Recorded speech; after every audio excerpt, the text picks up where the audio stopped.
Tap in, play a log in. Smoke a lot radio, we going all in. Hey, it's your host with the most coolado. Smoke in the building, yuck mouth in the house, man. Salute to Network, man, the human Rolodex. Salute to Lady Divinity. Duh. What's red carpet shorty. You know what I mean? They will be in the building later on, but this is a personal interview I'm doing tonight, with executive of NOO-TRYBE, CEO of NOO-TRYBE / Virgin Records. The guy that signed us to Virgin Records, man. Real mover and shaker, man. Eric Brooks, man. So this is a personal interview. He signed us. We got history. And yeah, I wanted to just knock this interview out by myself, just to keep it cool, just to keep the interview how it's supposed to go, keep it respectful, network here, live wire, you know what I mean? Want to make my people feel comfortable when they definitely on the platform, you dig? So after I do this interview, I tap y'all in, I tap Network, Lady Divinity in, and the whole rest of the people, but we're going to keep this one respectful, you know what I mean, and introspectful, you know what I mean, because this man done a lot for hip-hop, you know what I mean, a lot of legends in hip-hop, he was responsible for. So we're going to do a history lesson, you know what I mean, and we're going to learn some lessons, learn some game, you dig? Yeah, this gonna be a dope ass interview, man. Eric Brooks finally on Smoke a Lot Radio, man. Way overdue. And yeah, the night is the night, man. Hey, I see you in the building, man.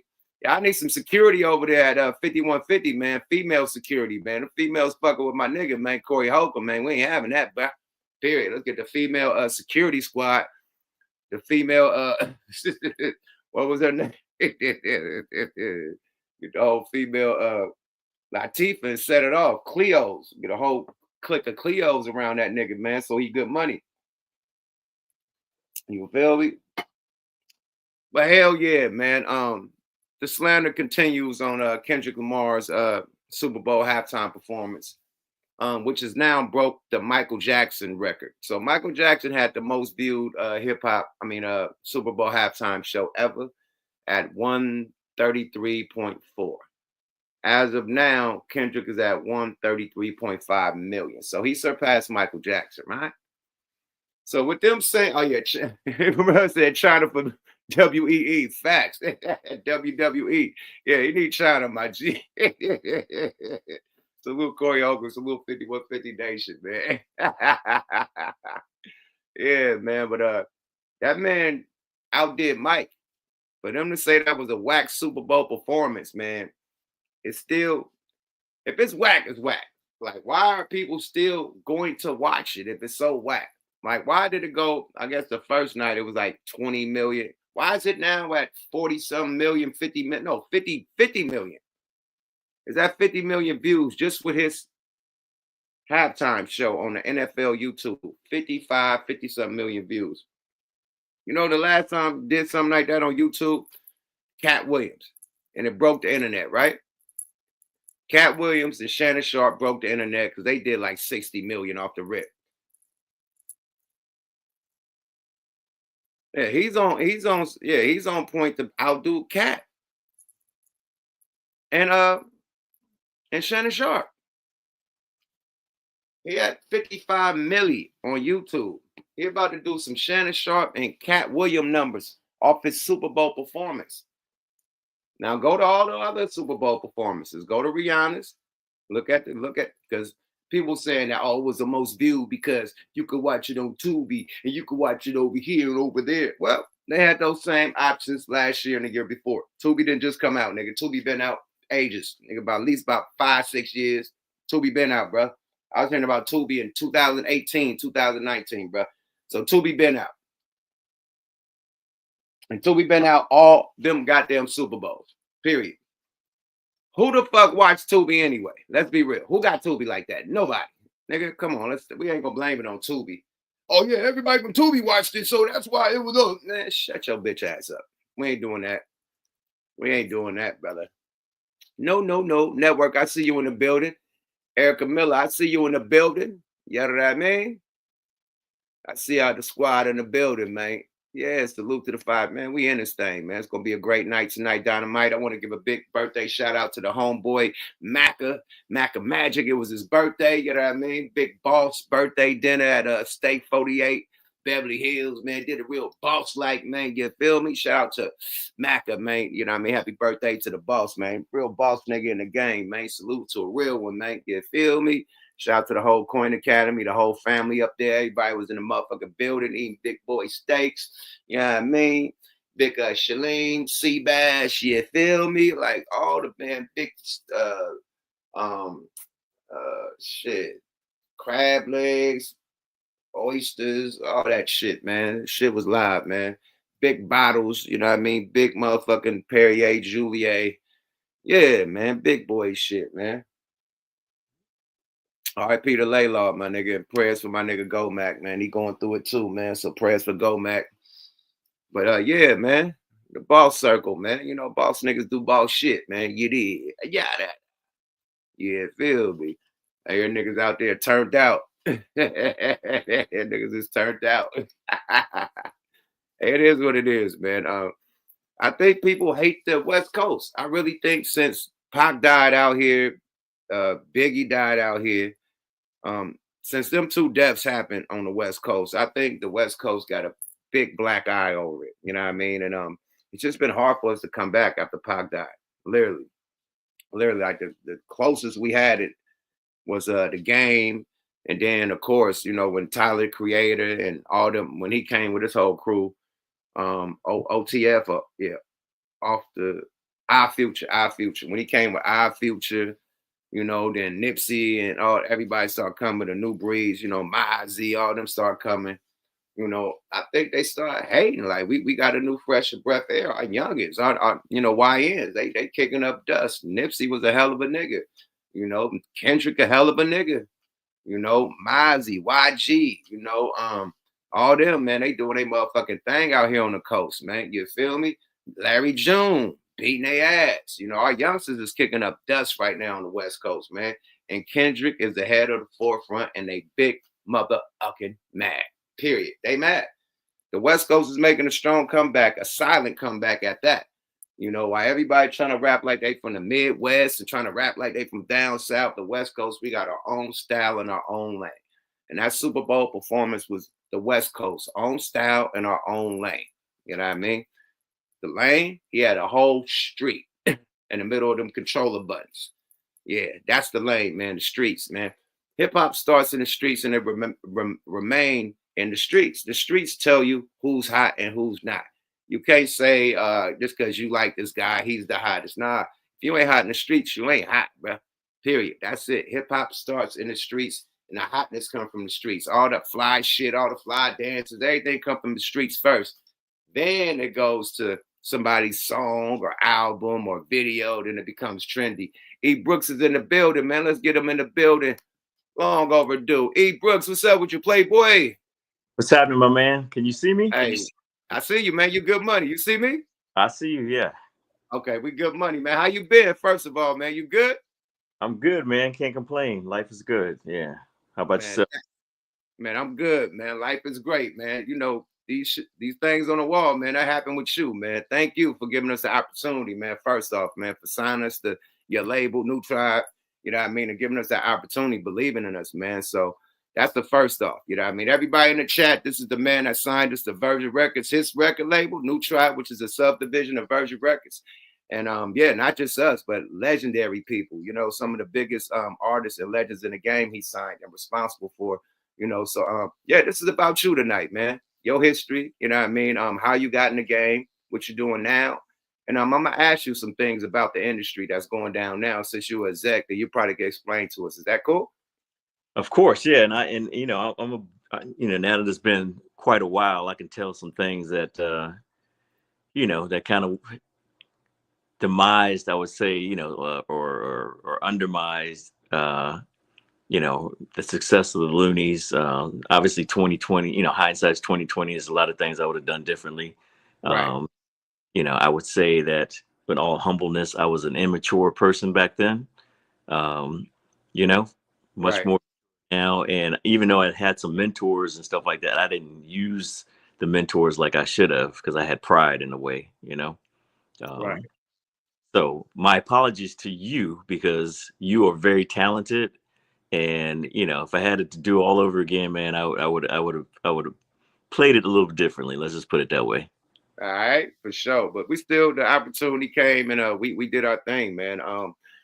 First thing, before I get into the history of you, we lost some of the biggest executives in the game, man. We lost Quincy Jones and we lost Irv Gotti. Did you have any relationship with any one of those individuals in the game? I mean, I've worked with not directly with Quincy, but obviously I was cool with QD3. Obviously, he worked on your record, right? He did that Millionaires track. And Uh, Thugs Cry, why the Doves Cry? exactly, yeah. So Doves I've, Cry. I've been cool with the Quincy family, more so his offspring, so to speak. Irv, I dealt with a little bit, but mostly I dealt with Leor, crazy Leor. Right, right, right. And with that being said, man, the game how it is, did you ever think that it would be monopolized into like three main joints that all up under the same umbrella and like the positions are switching, you know what I mean? Record labels, the people that were the big dogs at Def Jam ain't there no more. They at another record label, or probably they're just gone completely. The Yeah, down structure of the game. Do you think streaming messed that up, or you think it's just the business how it goes? I'm gonna tell you exactly because I've always been a forward thinker. I'm gonna tell you exactly my theory of what happened to the game.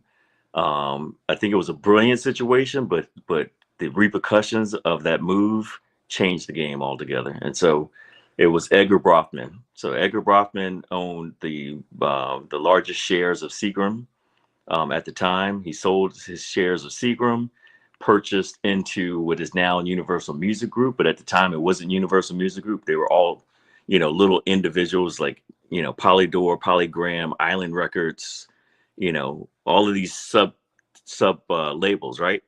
And Virgin, at the time I was running Virgin Black Music, we were sitting at, I do believe, a 3.5 market share. Overnight, Edgar Brothman decided to consolidate all of the labels, all of the small labels, and turn it into Universal Music Group. And overnight, they went from Polydor being like a 0.9, Polygram being like 1.2. Overnight, they became 14.3 market share. And what that did is it was right around the same dot com era. Did I lose you? Because I don't see you. No, I'm right here. I'm right here. I'm right here. Yeah, yeah, This I'm here, but I'm giving you the screen to tell your story. Okay. Um, and so what ended up happening is, the dot-com era was jumping off as well. And what we have now is shareholders, right? So what ended up happening is they had 14.3 market share, and that forced all of the other companies like Virgin to look to merge with, I think the first one we were looking at merging with Warner Brothers, and then it was Sony, because all of the shareholders at the time was like, well, hey, Universal Music Group is 14.3. Now we're 3.5. We thought we were good, but we need to up the shares, up the value of the companies. And so you had an influx, and I remember having it. That's one of the main reasons why I left. You had this influx of financial advisors coming in, CFOs, all of these financial people. And I remember, I can talk about it now, going through with these financial people, looking at all of the artists that were on the roster, and it was like, we need to trim. Anything that, I think it was anything that didn't sell over 280,000 units, they wanted us to drop. And my whole thing was, I was advocating. I was like, well, you know what? If you drop all the artists, especially on their first record that didn't do 280, you risk losing, or finding a Fugees, right? Because I think Fugees, their first record did 265,000 units, right? And then the second one blew up and did like 5 million. So it's like, it's all about artist development. And these financial people didn't give a fuck about artist development. Can I curse on here? Yes, man. Please talk your shit, please. Feel free. Yeah. That's So, why I go off so the screen because I'm taking a little smoke while you do your thing. yeah. So that was it. So then all of a sudden, artist development went out the window, and we were being forced to, um, concentrate on the numbers. If the and a single, if the single wasn't jumping off, it was kill the record. Don't spend any more money. It was like, and to me, I never got into the business to make the money. To me, it was like seeing you guys, right? Especially like you guys, coming from a place, and then going on tour, making more money than me. You know what I mean? That actually brought me more joy, seeing you guys change your life. Buying things, buying cars, supporting your family and stuff like that. That was the joy that I got out of it. It was never really about the money. The money was a byproduct of me extending opportunities, really to my community. All the way down to all of the employees that I had. Obviously, I had some gang members on the payroll and stuff like that as well. So that was my Rest in peace to Mike Mack too. Mike Mack just died.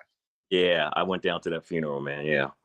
Um, so yeah, I mean, you basically, if you look at it now, there's no real artist development. There's no, I remember back in the day, I used to be able to put a record on. I was very eager to hear a new album because I could play it almost, cover to cover, maybe two songs I didn't like on an album right now, but nowadays you got one single, that's it. You got EP because they can't even make a whole album. And our attention span is so short that, the frequency of records and the contents is just kind of flooded. But I saw that coming.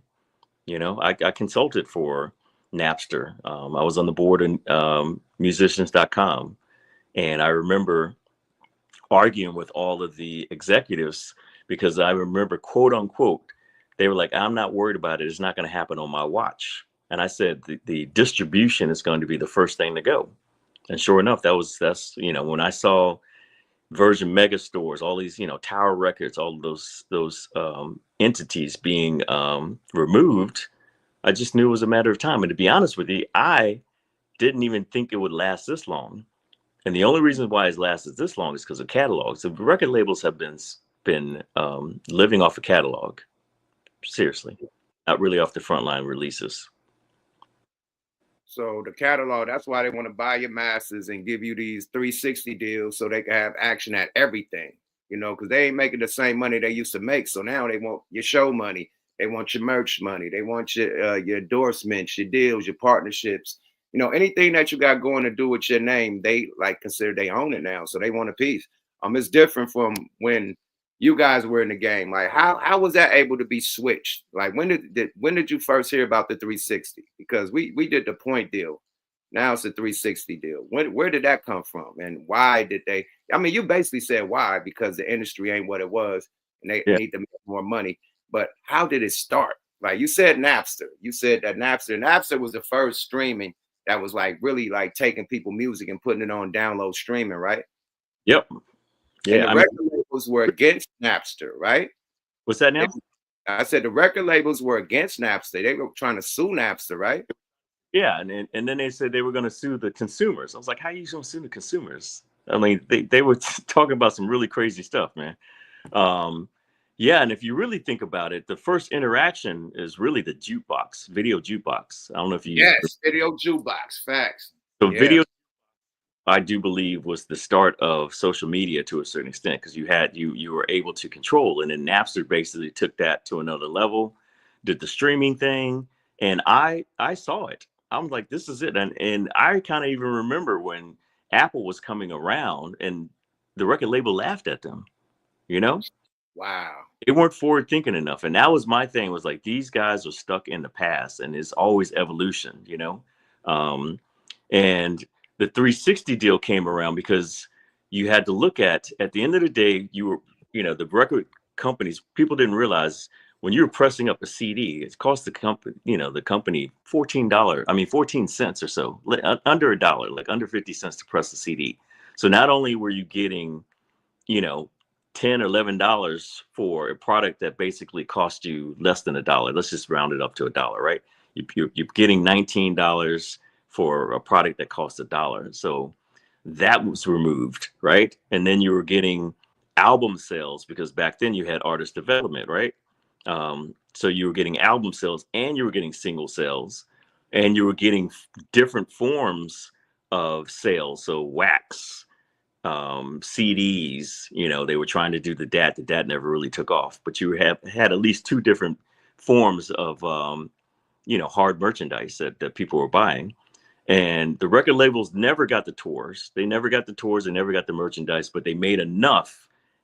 And they, I have to admit, you know, they would pimp enough because they would pay you enough in the beginning to make the record, right? And then if you blew up to be an all-star, then you had a little bit of leverage. But they had, you know, they had you for another 4 or 5 records, and they always knew that they would be able to make that money up.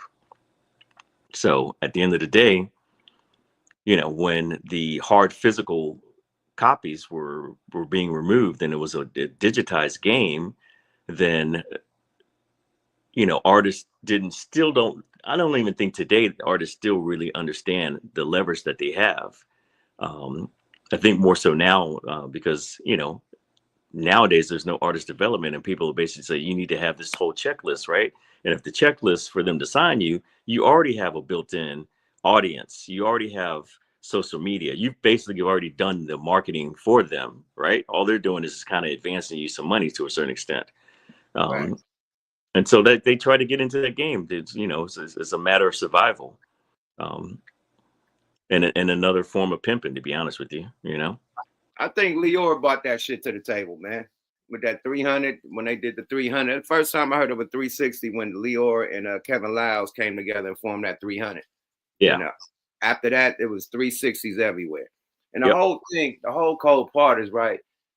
At least with the point system, you was getting paid more. You know what I mean? Because it's penny per point. This shit right here, you're getting paid a quarter of a penny. How the fuck can you put a quarter of a penny in the bank? There's no such motherfucking money as that.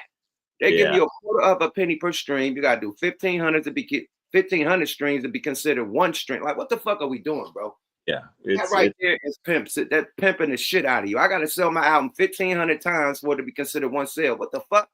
So Yeah. it's already a fucked up game to where you ain't making no money. You gotta stream a lot of fucking streams to make a few thousand. Like Snoop said, he did like 1 billion streams. Got to check for like 50,000. Like, yo, where my money at? Like, you know?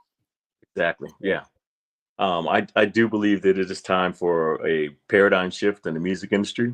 Um, I don't know who's going to do it, but, you know, if you look at, I mean, obviously there's money to be made, right? You look at Spotify, you know, the owner of Spotify is a billionaire, so it's just a matter of like, okay, well, break bread with everybody, you know?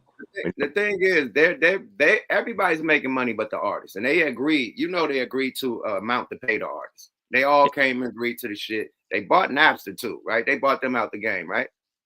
They were trying to sue them, and then they became Napster, right? Yep. Yeah, so come on, it's a cold sport, man. And the whole end of the story is that, you know, artists are being pimped left and right. And like you said, this is the perfect time to really start a direct to customer. You know, Yeah. do the hard copies, do the vinyls, you know, do the exclusive, you know, packages and boxes with merch and everything, a whole package, sell that thing for $50, $100. And if they want it, they're gonna get it. Yeah. Period. I think that's the play. Like Tech Nine still do physical, you know, when he does his tours and whatnot, physical merch. Like he makes a lot of his money, like half of their money come from merch and physical copies, you know, Exactly. Yeah. performing on the road, you know. And that's So always a lot of artists don't realize that that's always been the game. You know, if you were to break down an artist's income, 85% of it was always through tour and merch. You know, maybe 15 to 20% is what they made off of records, and they would get advances, but those advances obviously were recouped. So, you yeah, know, that's a loan. Like a advance is a loan, man. A record deal is a loan with the worst with the baddest interest rates on the motherfuckers. Period. That's what a record deal is. It's a loan, a bank loan. and you know, and I tried to change some things over, you know, at New Tribe, but at the end of the day, I was still under Virgin, and you know, basically they were like, "Hey, man, this is our accounting. You either got to get in and fit in, or you got to get out." Nah, but you did it right. Like you put on like recipes of Gangstar. You had Gangstar. I mean recipes of Guru, but you had Gangstar over there. You gave Rap a Lot one of their first distribution deals. And got Scarface, Big Mike, all them over there. Do or Die. Like you was shaking some shit up, bro. Like right after Death Row. Like you put your flag in the sand, and Yeah. you got Crooked Eye, you got the Loonies, you got like man, Almighty RSO with my man Benzino before he even was with the Source of War. I mean Source magazine. So like the dudes that you I don't know. I wanted to pick your brain about that. Like when you how did you get the deal, or were you already in the industry? Because Tone Capone said he know you from back in the day being in the industry. What form of fashion were you in the industry before you became an executive? And then Yeah. what made you like pick those type of artists once you got in a executive position to create your own label?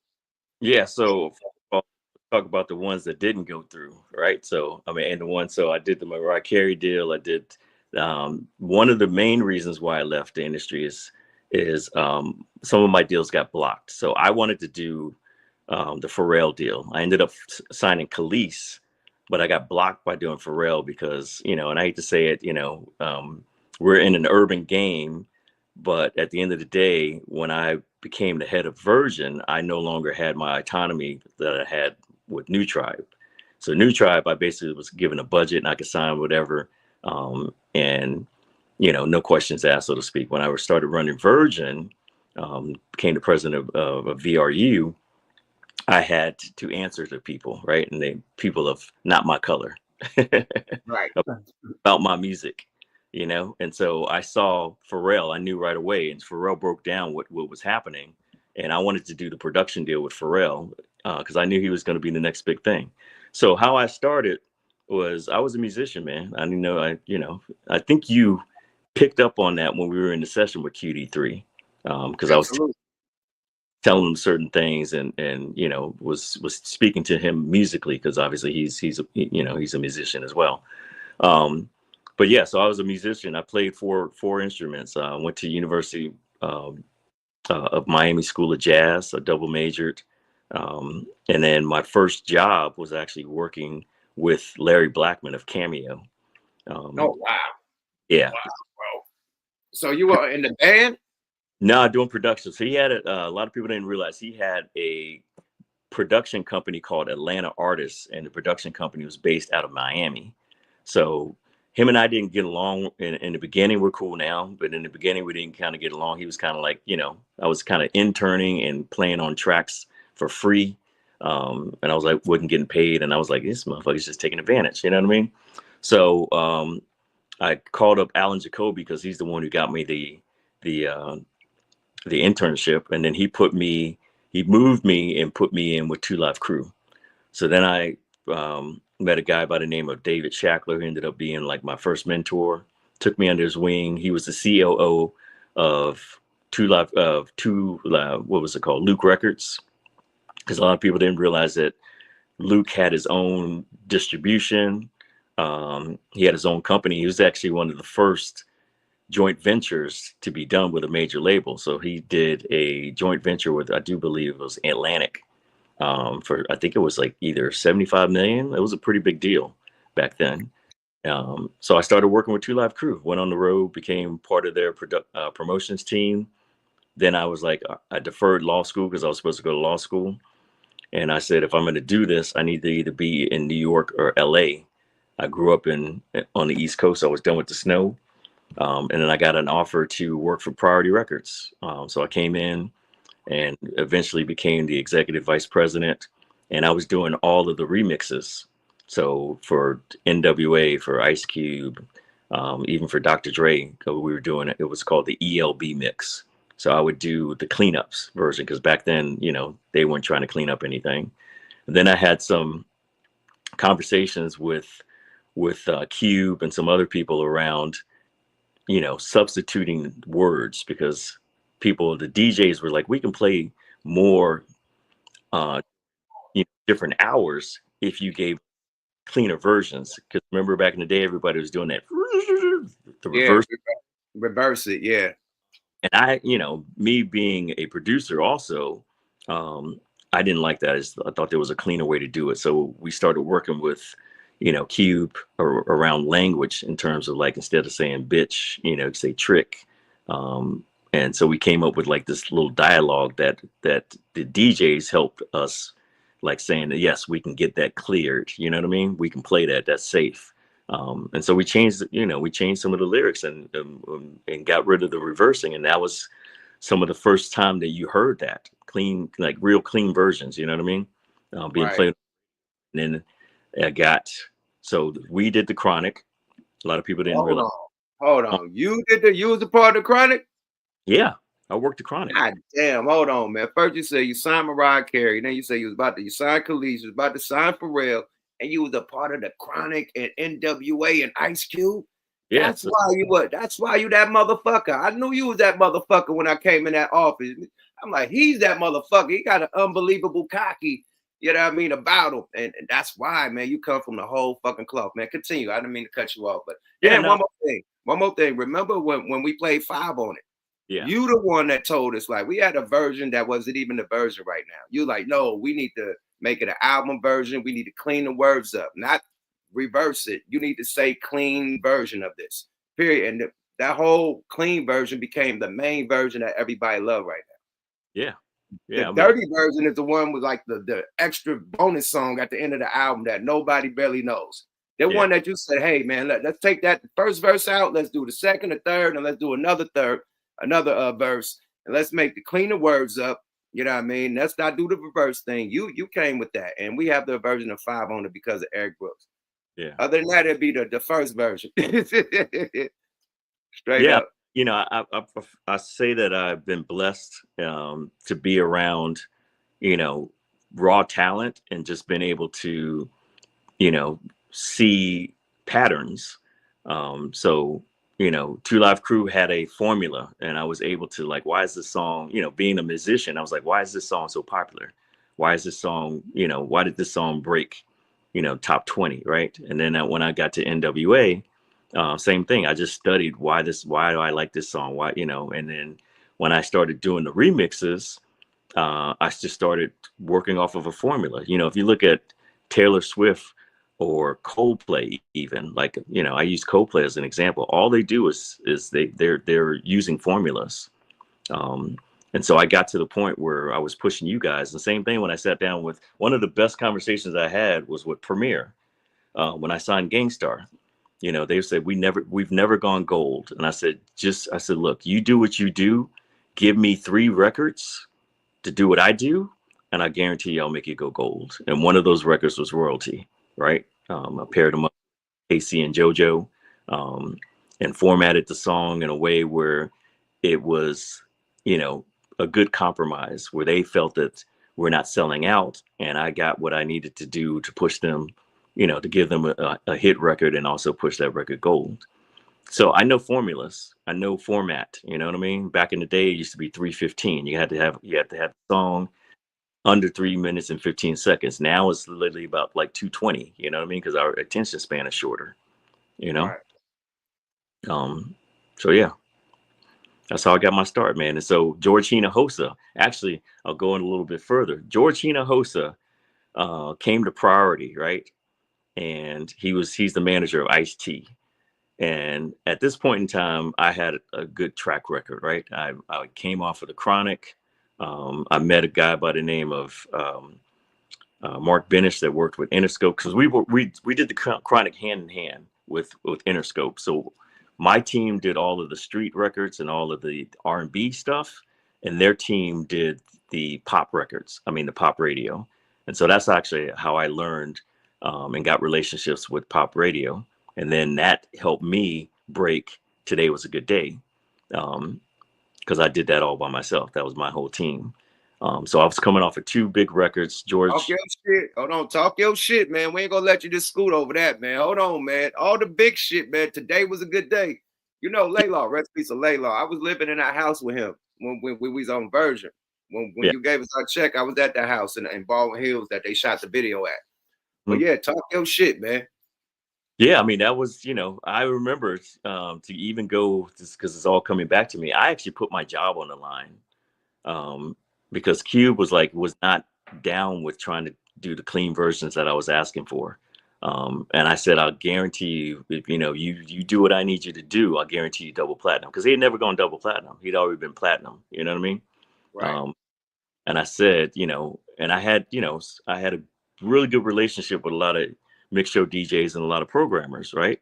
And it was Be True to the Game, off the previous album. I think it was Death Certificate, that he wouldn't give me what I needed, and I did tried to clean it up, did the reverses and stuff like that, and it was taking off, but they were asking for a different mix that I couldn't deliver because Cube just didn't want to do it.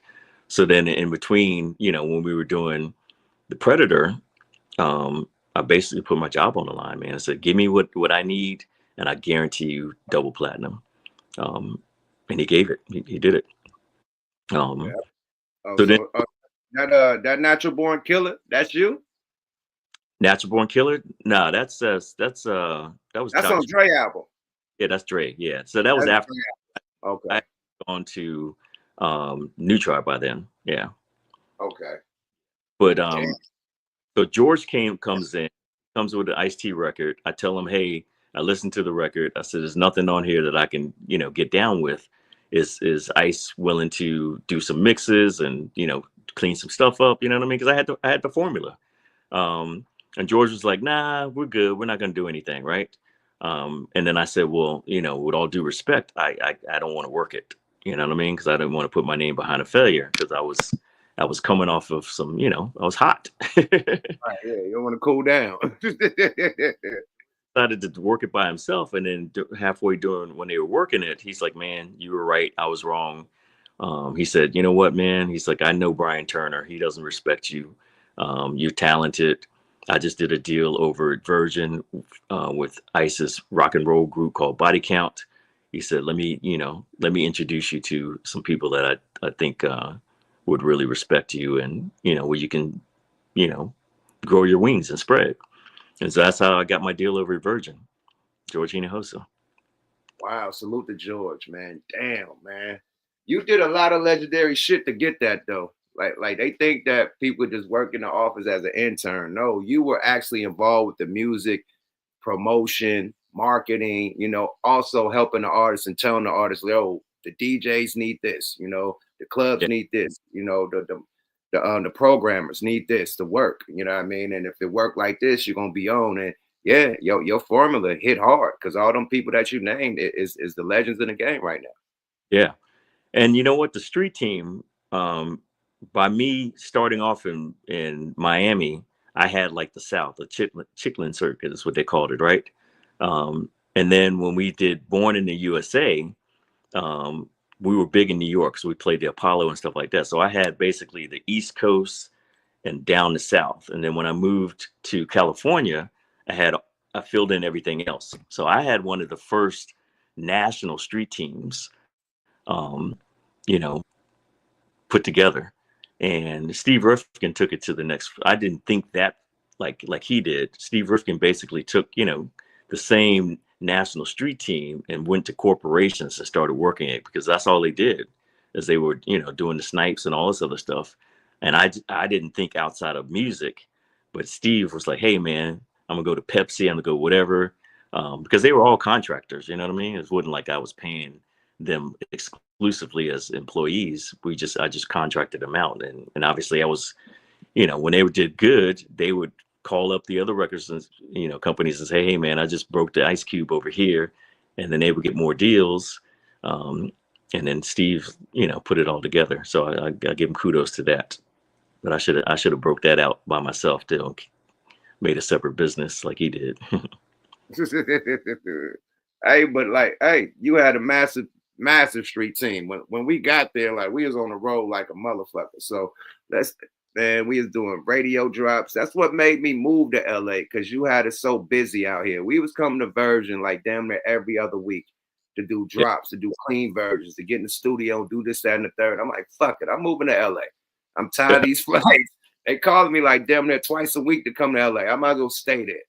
So I Yeah. moved down, then None moved down, and everybody else. But yeah, it's because of you, bro. So I want to dig into your mind. What made you sign, the artist when you started NOO-TRYBE? What made you start your roster? What made you do the deal with Rap A Lot? The deal with Preem. I mean, with Guru and Preem. the deal with us, shit. You know what I mean? The deal with Crooked Eye. You know, when he was, you know, the next thing to come up out of death row. You know what I mean? Like, so Yeah. explain your thoughts. You know what I mean I, on how you selected. I gotta apologize to Crooked Eye too, man, because I just got caught up in the politics. The one thing that I would say that happened um, was I was trying to please too many people. So I started off the vision um, with, you know, like, you're gonna laugh, man. You guys were my West Coast EPMD, Oh shit! Okay. my favorite groups, and I saw you guys. My vision for you guys was to be a West Coast version of that. You know what I mean? Um, Absolutely. and you know, with Crooked Eye was just, you know, I don't think I did him. You know, I'll take full accountability. He was just that next nigga. You know what I mean? Um, I saw raw talent there, um, and at that time, no, if you remember, I think I was transitioning from I sold. You know, people didn't realize I sold part of my interest of NOO-TRYBE to become, because they were grooming me to be the president overall. I didn't know if you knew that or not. Nah, Kim, I didn't know yeah, Kim Berry was I was kind of his golden child. You know what I mean? So I was being groomed to be the first Black president overall virgin. Um, and Oh wow. so yeah, so they, you know, he's like, this is this is the path that you need to take. You need to stop thinking about, you know, your own records and stuff like that. Think about the overall, you know, picture internationally. So I started working with Spice Girls, Rolling Stones, because I was part of their international core team. And a lot of people don't realize that the Now series, that was me. So um, now this is music was an IP for Virgin that was a dance record. It was a dance series. It was me because of Brian Turner. I won't take full credit, but it was we had a year where Lenny Kravitz was delayed in turning his album. Janet Jackson had writer's block, and we were exposed by not having enough frontline artists, and we were going to lose a lot of money. And I said, you know what? Um, when Ice Cube smashed, you know, straight out of Compton, when Ice Cube came in and smashed up all, you know, the stuff at Priority. you know, Brian told me, you know, that he wasn't too worried about things because he said all of this is gravy, you know, NWA, all this other stuff is gravy. He said, you know, we make our bread and butter, and we always have is all of our compilations. And he showed me the list of the compilations, and it was this record was doing 20,000. This record did like 70,000. He had a whole bunch of catalog of stuff we never even heard, you know what I mean? But it was just out there just doing, you know, little bits of volumes. And I said, I went to Virgin and said, that's what we need to do. We need to create a, you know, have our own compilations and so we can start to build up catalogs so we're not reliant on all of these frontline artists. And I went through to see what they had, and they already had a IP that was called Now This Is Music, and we changed the format to what it is today. So that That should be now music is huge. That yeah, is like, yeah, that was the first playlist, literally. That was yeah. the first playlist, straight up. Before it was streaming, now was the first playlist, the hot playlist. All the hot shit would be on now, straight up. Um, and then, you know, it was a team effort because uh, Tim Peterson, our CFO, was really instrumental in going to all of the labels to basically say, okay, you know, we're going to do the top 20. Obviously, we didn't have all 20 artists on Virgin, right? So he had to go to the artists, I mean, to the labels and say, we're going to share. And that was the big thing. You know, in order to clear everything, we basically, if you remember in the beginning, the first, I think the first two releases were on EMI Capital. Then the second release was on Universal. So that was the only way to get all the labels to agree to, you know, give up their top selling, you know, their top singles basically. Um, yeah, Wow. but the choice of, you know, the artists and stuff like that was just always around, you know, what spoke to me as a musician, like what, you know, what fit in the formula, what was, I was always looking for voids in the marketplace, right? um you know, so um and then I've always been a fan of Gangstar, so that was a no-brainer. I actually tried to sign Gangstar earlier, but they weren't ready for it. So the timing was right. So yeah, and then the D'Angelo too. You know, D'Angelo record. That was I gave him one of his highest selling records. You know, That how to, naked video, what video with the nigga half naked? yep. Oh And yeah, then, that was you. yeah, that And was yeah, us. I had Aaliyah. You gave Aaliyah a deal over there too, right? Black Rock or something. Yeah, Black Round. Yeah. But if you remember, like some of the compilations, I mean, the collaborations. So, um, you know, if you look at D'Angelo and Preem, right? Um, Oh right. you know what I mean? Um, I don't know if you remember that song or whatever like that, you know, that, I remember it. I remember that was one of the big boys. I didn't know Cream produced that. yeah, yeah, yep. So So was that on under Black Rock too? no, that was on D'Angelo's album but that was one of the ones I had influence over that. That was an interesting album because, you know, Dom, rest his soul, Dom was his manager. Dom was looking at trying to take all full credit for that record because that was, you know, he wanted my job basically. You know, I could say that. So he was like, okay, you know, I don't want Eric to have too much, you know, hands on this, you know, this project because, you know, I'm trying to get all the credit so that I can take his job, or at least those version of me. So yeah. That's crazy, man. Did you the relationship with Jay Prince, did that come from Priority and Death Row, or did you just always, um, have like Rap a Lot Records just being out there in the South? Man, we're gonna get into some real shit now. Yeah, yeah, I need to know, man. Let's talk that shit. I'm, I'm Inquiring minds want to know. I'm gonna tell you this, right? And so people might get mad or whatever. So, um, you know, me being a black man, also being able to be on both sides, right, of the fence, so to speak, right?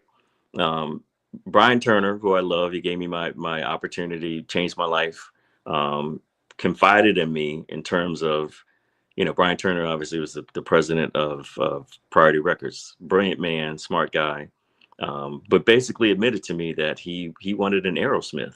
So I was on the road and I was fighting for building my department, right? And I come back from being on the road and I see this rock and roll department right next to my department. And I'm like, when did we do a rock and roll department? And not only do we have a rock and roll department, they got damn near, you know, 3/4 of the staff that I had been fighting for, and I'm the one selling all the records. Oh So wow. I'm like, you know, what's this all about, right? And now I'm Right. fighting for bonuses and stuff like that. I'm like, what's, you fight me for bonuses or not wanting to pay bonuses, but now all of a sudden we got this rock and roll division, right? And I play music, you know, I play all kinds of music, jazz, rock, all kinds of stuff, right? You know, so I was like, all right, let me see who you hired, who's the head is, right? And this guy played me the first record that he was going to lead off of. And I don't know if you know guitar players, but there was a guy by the name of Yngwie Malmsteen who was the hottest guitarist at the time. And so he had this marketing wise was brilliant. He had this guitar player, so to speak, that was supposed to be hotter than Yngwie, and the marketing was cool because they had it was basically how 50 Cent started, right? Because 50 Cent was cracking up on Jay-Z. He was basically calling people out, right? And that put On his that that How to Rob, the How to yeah, Rob song. yeah, it catapulted him in the spotlight because he's going after the number one guy, right? Same Right. thing that you.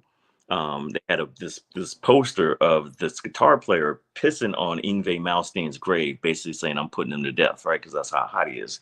And I listened to it and I was like, "It's shit. It's shit." Yeah. So I go to Brian, I'm not trying to whatever, and Brian admitted. He said, "Man, I really want." He said, "As much as I love NWA and this and all this other stuff, I really want an Aerosmith." That's what he wanted. Plain as day. Told me flat out, want an Aerosmith.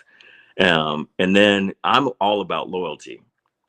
I found out that he wasn't going to renew the Ruthless deal. He was letting Easy go, and I'm like, Easy made you. That's fucked up. You know what I mean?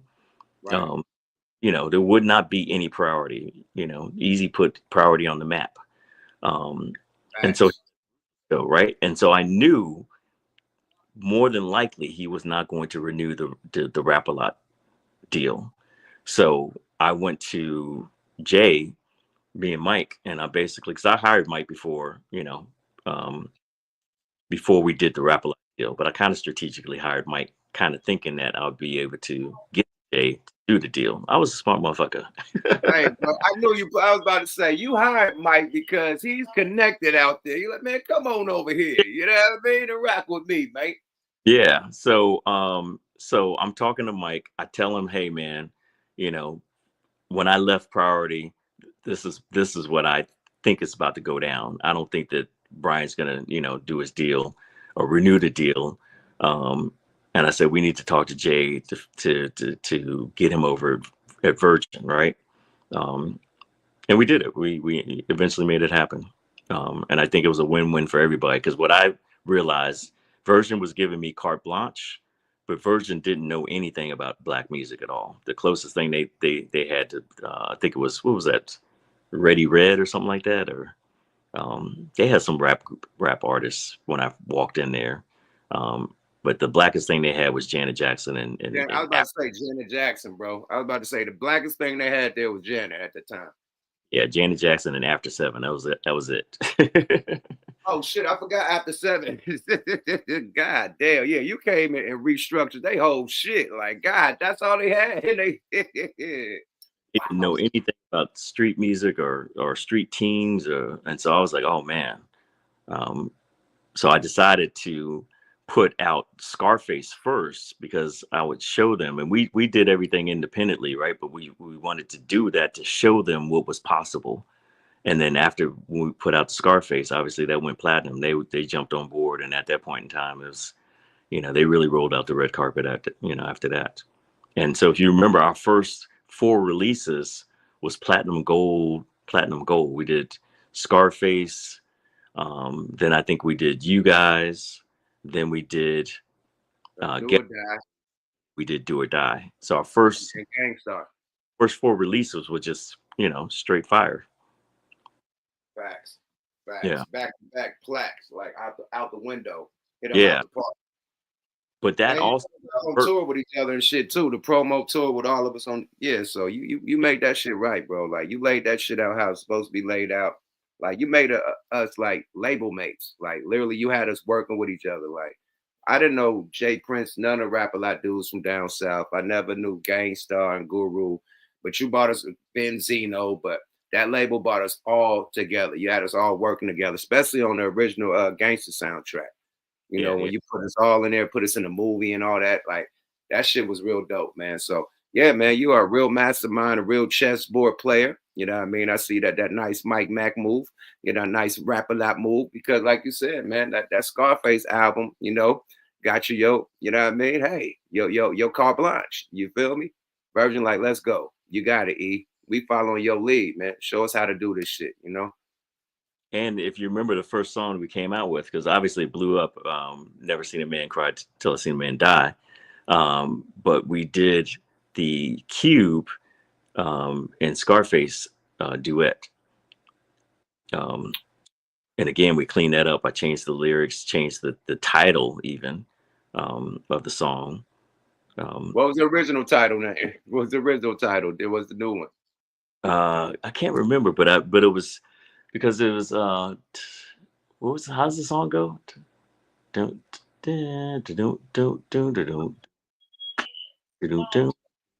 I man, my memories, you know, I'm old man. Oh Uh, yeah. Boom boom boom boom boom boom boom boom boom. What is it called? The death. What that shit called, man? It's on the tip of my tongue. But yeah, ain't it no had joke produced it, right?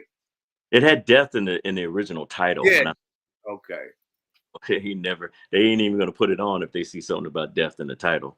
Oh, Um, and so there was part of the lyrics in the chorus that I said we should title it this for the radio version. So yeah, you know, I just you know, at the time I was dialed in with radio, being able to push the edge. You know what I mean? Um, so Good times, man. But the thing where I think we're, you know, if I had to do all over again, um, because we were successful at the 4 releases, I started getting pulled in too many directions from Virgin. Virgin was like, wanted me to consult on this, wanted me to consult on that.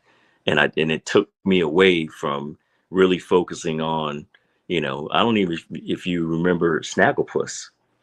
Yeah, Snag, come on, the doo-wop and them, the Bounce Squad. Yeah. Diesel, Don, Govmatic, all them, man. Yeah, so Snagglepuss was, you know, the whole Bounce Squad, they imploded, but the Bounce Squad was supposed to be my version of Wu-Tang Clan, you know what I mean? All Right, right. personalities, you know what I mean? Um, Mm-hmm. so I would always just look at, you know, what's hot right now, not necessarily copycat, what's missing, right? So you guys were missing, like, you know, the EPM, there was no EPMD anymore. So I was like, let's create a West Coast version of EPMD, that kind of thing, you know?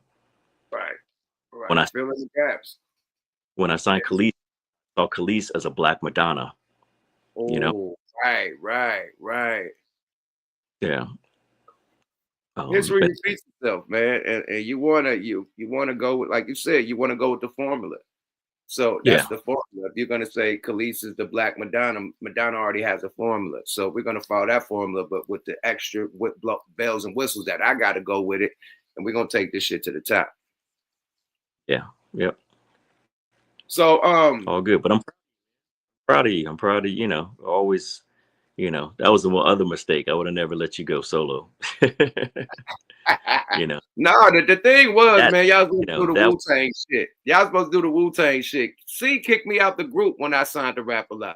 He was supposed to say, "Hey, let them sign the Rap a Lot and let them continue to do the Loonies." He kicked me out the group. Like he was big mad. Like I was. You should have yeah, said, "Bro, I'm not continuing the deal unless you know what I mean." Whatever it was, but I think that deal, yeah, got dropped after I left. I think it wasn't no more after that. But C fucked up. He dropped the ball because he was supposed to come at you, say, "Hey, let's do the Loonies, and then let's do a Yuck solo and a Numb solo, and bring yeah, it back to we the should have, Loonies." You know what I mean? yeah, He should yeah, have had that shit laid out, or at least a Yuck solo. That people was asking for that. He knew that was the vibe, and he didn't want to give it to me. He give Drew Down a solo, but don't give Yuck a solo. I rap just as good as Drew Down or better. No disrespect. But yeah, yeah, yeah, he didn't want to give it to me. So Jay see me in the studio on our second album, and along with Mike Dean and Tone Capone in his ear, he's like, "Yo, you yeah, doing all this shit yourself." This one we was in that studio and we paid that 300,000 for fucking Enterprise, being in that bitch all day, just burning time, not doing shit. And this nigga partying like a rock star. I'm in the studio by myself. Y'all got Scarface shit going on, so we studio to studio. So yeah, they're coming to the studio for the Looney. It's just me and that motherfucker. Now I'm doing whatever he want to do. But I'm laying the song out and just leaving his verse open. So Jay seen that a few times, like, "Nigga, you doing all the work. Like, you need a solo deal." And I was like, "Damn, why CNH ain't say that?" You know what I yeah, mean? Like, why he didn't do what RZA did? Like, okay, we got a whole group is a Wu-Tang. We got Old Dirty over here. We got Method Man over here. We got, you know what I mean, Ray and Ghost over here. Like, and then we bring them back over here. And why he couldn't do that? That's the yep, thing I didn't understand. That's how he fumbled the ball, not you. He fumbled the fucking ball. yeah.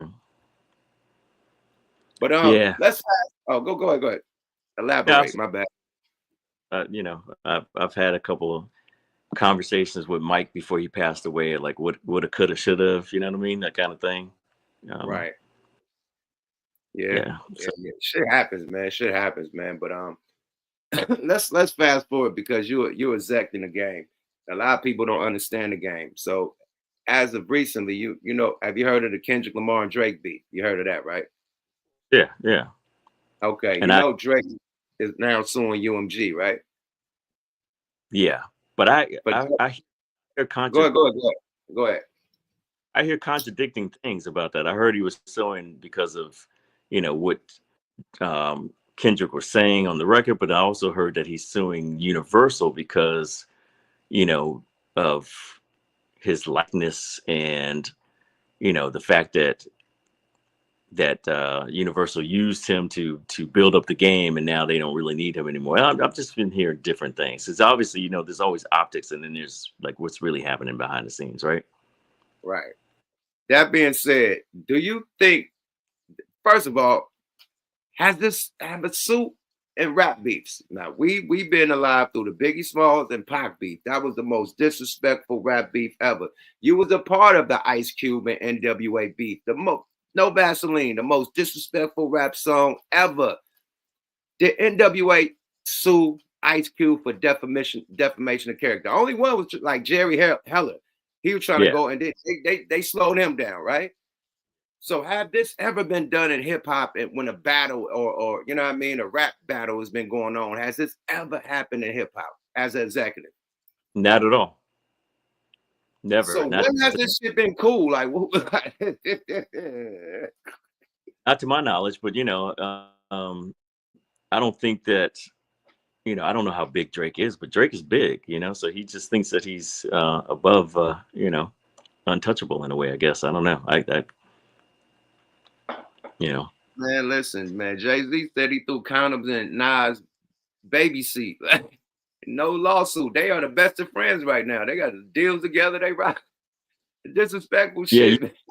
Someone told me this, right? Because I loved the Kendrick Lamar's Super Bowl halftime, the message and everything like that. But I'm all about unifying the community and like stop beating down on other black men and stuff like that. And someone basically that I respect told me, he said, you know what?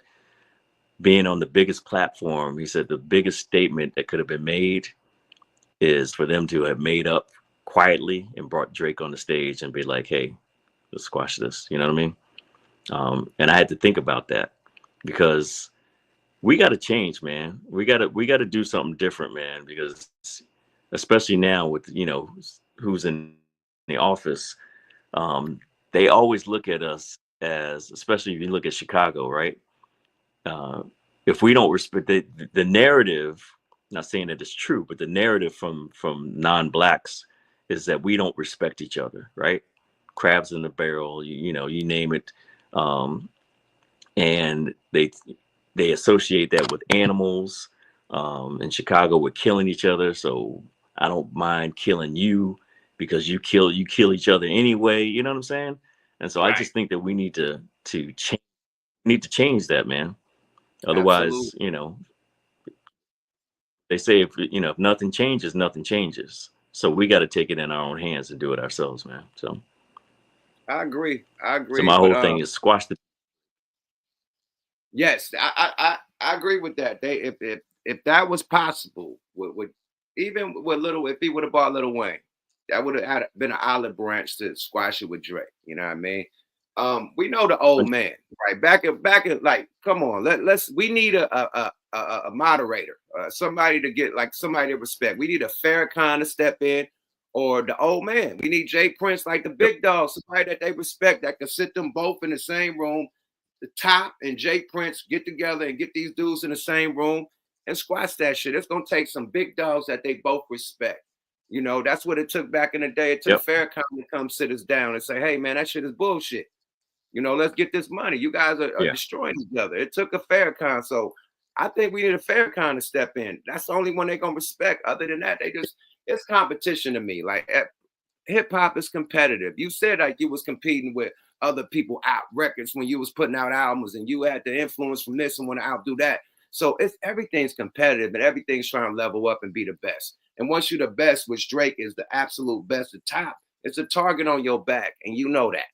So as of just being a top rapper, they shooting for your spot. So you said the perfect thing when 50 said, hey man, I'm shooting at everybody. And they got him known. He blew up just by shooting for the top spot, right?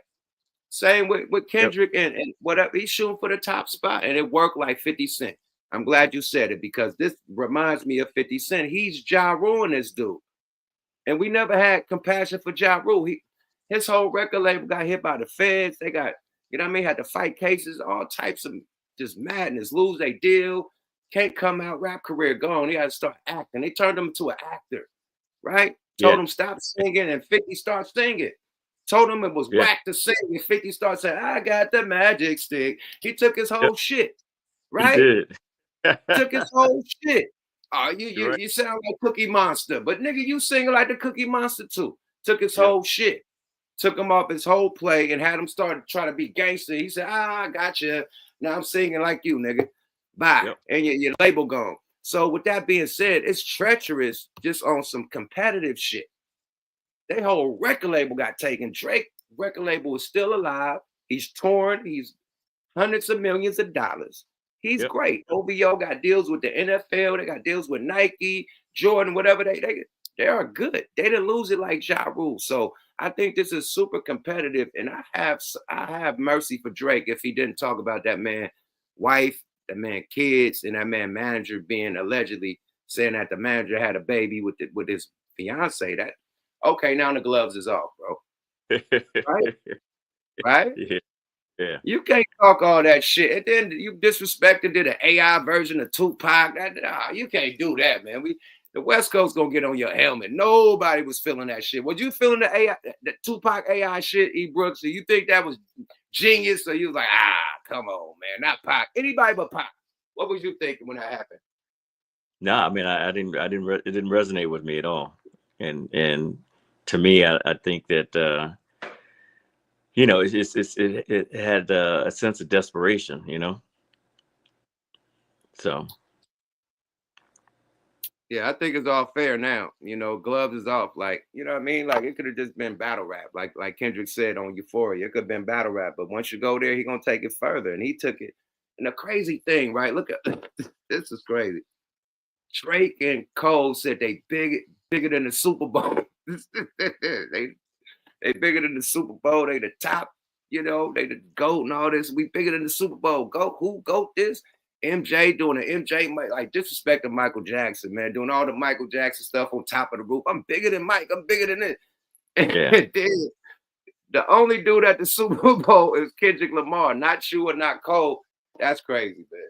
That's crazy. That's What crazy. do you think of the performance? I loved it. Just being a performer, that takes a lot of stamina, that takes a lot of cardio, that takes a lot of breath control. Yeah. I praise just me being on stage 45 minutes, just walking back and forth a couple times, dance moves. Yeah. I'm winded. I gotta have water breaks. DJ play something, do a little water break.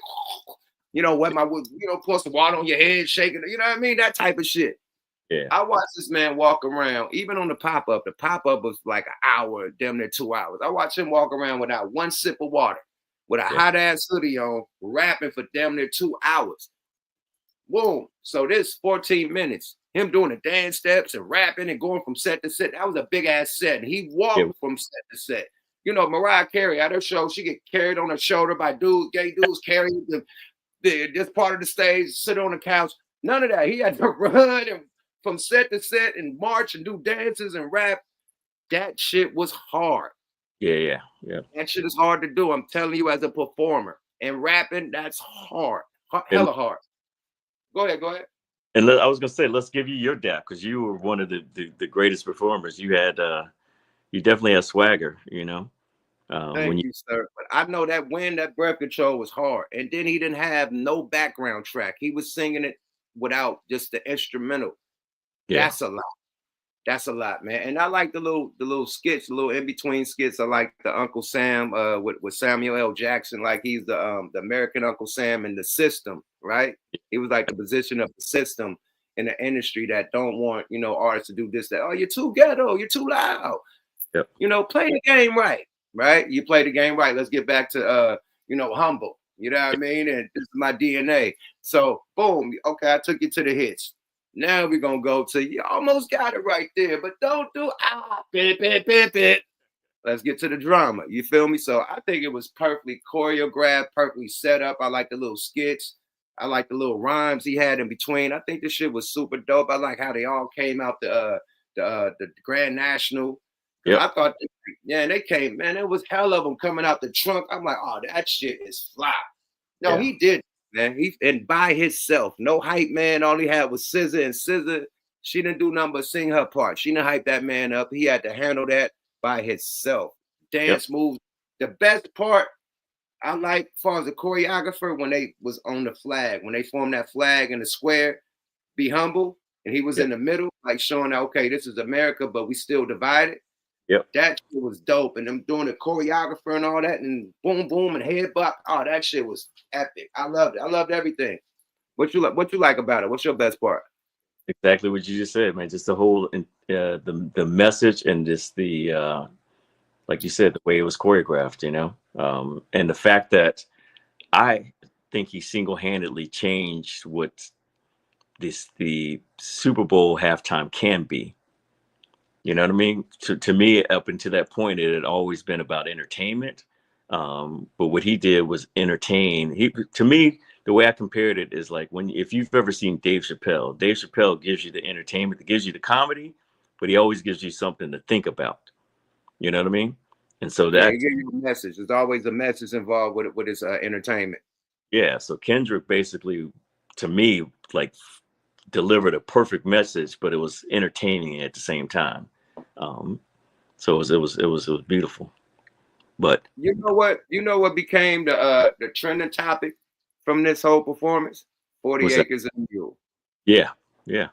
They act like they don't know what 40 acres and a mule. So all the Gen Zers and stuff, they like, hey, what is 40 acres? What would it mean?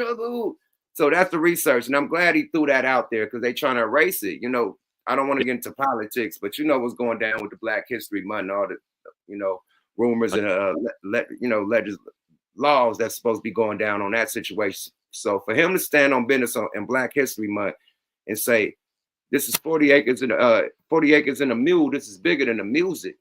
Yep. You know what I mean? You can't fake influence. Like, yo, he was talking to America.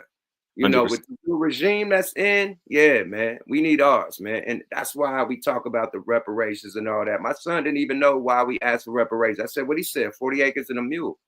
Yeah. Do your research. So I'm glad he put that bug out there, because they erased that. Like they don't owe us nothing. Like they didn't promise us nothing. So I'm glad he had the message, to wake them up to where, okay, now we're going to research and see what they did to, the indigenous and, African Americans from back in the day. They promises that they didn't keep, Yep.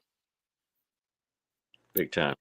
That shit was dope, bro. So, what you got going on right now? Like, what's your future endeavors? Are you still in the music industry? Like, what's your thing? Like, I know you have a passion for music. You coming from music, being a musician, you being in big positions from from the biggest record labels to the biggest artists. You know what I mean? So, what's next for E Brooks? Because you're a mover and a shaker, man, and you done blessed a lot of people, with opportunities. You know what I mean? And turned up, just the industry, period. You know what I mean? The music industry with your ideas, and your movement and your motion, man. So what's next for you, man? Like, what's the big thing? I know you got some big plays going down that could, because you help, you know what I mean? You're a great soul, you help people, and that's why you're so blessed, my G. Definitely, man. So what's next for E Brooks? Yeah. So let's start off where I just came out of, right? So we were part of, I don't know if you've heard of Fourth Movement. The Fourth Movement it became the largest social equity company in the cannabis industry, right? So I was doing that for about 4 years. We got a whole bunch of licenses for marginalized individuals, mostly Black, but Latinos as well. We got 22 licenses out here in California. Got some in Chicago, and that was my whole thing: creating opportunities for people to really start to think about generational wealth. And generational wealth can only be created through either real estate or equity. You got to have some sort of equity, right? Um, so fast forward, that I'm not going to talk bad about what happened to that company, but it kind of disbanded, so to speak. But I met a lot of key investors and I got into finance. A lot of people didn't realize when I left the music industry, I started a financing company. I never got licensed, but I bought into a finance company and made a whole bunch of money. So I went back to financing, but this time in a different format where, I help people create generational wealth. We talk about tax strategies because it's not about how much money you make, it's about how much you keep, and how much you keep is all around your tax strategies. When I got divorced, I learned the hard way, paid the dummy taxes, and so I show people, how to avoid those kind of things, how to create, high interest, getting high interest yield investments, getting index investments, what a lot of people don't realize exists, where you can participate in the market with no market risk. And so that's what I'm doing, man. I'm building, I have my own brokerage. That's backed by, you know, multi-billion-dollar company. But I'm building out my brokerage, and I am doing financial education in communities. You know, it's all about giving back, bro. And you've been doing that your whole since I met you, you've been doing that. And like this interview is proving that you've been doing that since you came in the game, man. And you're definitely a blessing to the industry because we wouldn't have the legends that we have if it was a lot of the legends, prosperous. I ain't gonna say that, but prosperous legends. You helped them out. You put that boost, put that battery in their back, and they shot to the moon, bro. So same with the cannabis game, you know what I mean? Like, yo, that with the equity programs, where they get the lotto thing, right? When they give the passes, for people to, do they Yeah, want to criminals, the people with felonies and whatnot. A lot of those people don't have the financial backing, so that's probably where you come in and like, yo, I could get social equity, I could help you get funding and yep. or buy it from you. If you can't work it, let me grab that from you. Yeah, no, Right? we basically, you came in. We had you know, probably like 80 some people in our program. All we ask is you don't have to put up any money. Just got to show up and be the best version of yourself. And then the ones that were awarded the dispensaries, we paid for all of that. We, you know, and we gave them 81% equity. You Oh know, wow. so we Wow. paid them. We built out their trees. We put them through a self improvement program that's called Landmark Forum. We paid for that. We trained them, man. We changed their life, man. It's basically, if you watch the movie Trading Places, our whole thing was, um, you know, as long as you have the will, um, we taught them that they were just a product of birth lottery, that there's nothing that they are not capable of doing, um, and that they're not their past. It's a famous quote by Carl Jung that says, "I am not what has happened to me. I am what I choose to become." And that's what we were basically instilling in them. You can become anything you want, man. Don't worry about your past. Let that stuff go, um, and be surrounded by, be in a growth environment. And that's all we were doing. We were pouring into to them about how special they were, and just reminding them that they are a product of God. Amen. May the church say amen, man. You was a deep individual, man. Like you said, it's positive vibes, man. I didn't even want to talk about the rap beef, but I want to ask you, you know what I mean, because you're in the industry. The last thing I asked you about the rap beef before we get up out of here, clear this up. Because another thing on the rap beef, they were saying that the label was paying payola and paying for bots or whatnot and payola to the radio stations. Now, can you explain the difference between marketing money for radio and illegal payola for the people out there and the fans in the back who don't know from an industry standpoint? Because I think that they think that any money that the radio get from a record label is payola. Can you clear that up? Yeah. So, I mean, do you want me to clear it up in the truth? Yeah, clear it up to the truth. I mean, shit. I mean, shit. Let it be known. Shit. I'm gonna tell the truth. Is the mafia has been part of this game since day one. Um, The and music game. music industry, yeah, the music industry's been yes, been part of So it. On the Frank Sinatra days. Frank Sinatra days, man. We're all the way back in the 30s and 40s and 50s. Yeah. So, um, yeah, you get your records on. It was being controlled by a certain thing, and it was called Yola. Then it was called marketing because the feds got involved. But literally, once you create that, I don't want to say monster, but once you create that pipeline, System. That it's system. it's never gonna go away. So it's there to this day. Um, and you call it whatever you want. All the reason that they call it different names is just because what is considered illegal. Payola is considered illegal, but if you reposition it as marketing, um, then you can get it. You can get away with it. Back in the day, man, that's how I started off was being close to what they call the bag man. You know. Mm-hmm. And I mean, that's how I broke a lot of records in the beginning, you know, I was never on the record. I was never the bag man, but I was close to the bag men and some bag women because women had a I was good, about to, I was about to say, man, you was the first one that I seen that fly all the DJs down, all the program directors, and have a party for them. And yeah. however the party go, it go. You feel me? But they're gonna have a ball. And they're gonna come out that fucking party ready to play everything that you told them to play. That's all I know. That's all I I, know, man. I took care of some people for sure. Yeah. Yeah. They come out Yeah. smiling, man. On, They on, go back home smiling. Big grins. but all of them. um, but look, on some hold on. Let me get you. Okay, hold on. My bag. On some real shit, right? Payola is when a motherfucker could come directly to a DJ, you know what I mean, and say, "Hey, I'll give you 5 bands to play this when your time slot is on." Which they could slide it in probably on a late night show or something. They can't have it in regular rotation, but probably a late night, throw it in or something.